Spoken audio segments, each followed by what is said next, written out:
Сәлем достар, бүгін мастер-киттің 5-ші сабағы. Бүгінгі біздің талдайтын нәрсеміз не үшін мақсат қоймадық. Яғни біз 4 сала бойынша мақсат қоюды үйрендік. Енді осы 4 саланың кейбір саласына сіз не үшін мақсат қоймадыңыз, осыны анықтайтын боламыз.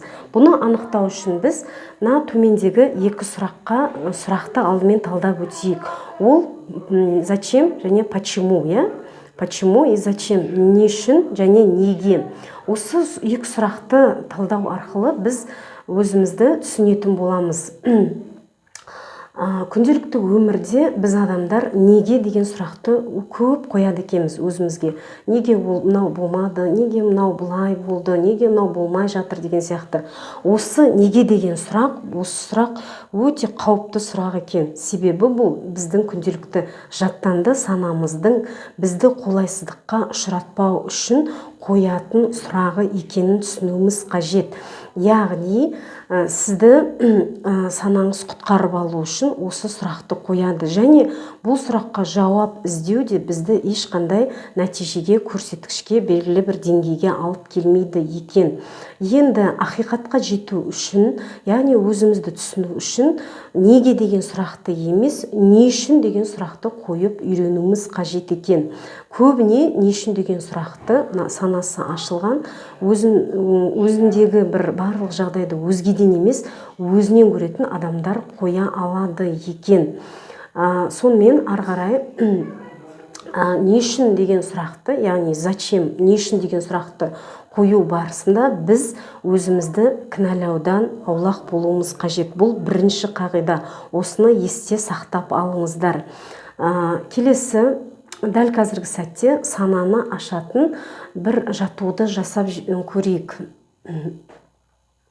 Мысалы, 4 бағыт бойынша қойған сұрағыңызды аласыз да, соның ішінде сіз мақсат қоймаған салаңызды алып алыңыз да, неге бұл салада мен мақсат қоймадым? Не үшін бұл салада мақсатым жоқ? Не үшін мақсатым болмауы маған маңызды болды? Осы сұрақтарға жауап беріп көріңіздерші. 1 минут уақыт беремін. Жазып алыңыздар, видео біткеннен кейін жасасаңыздар болады.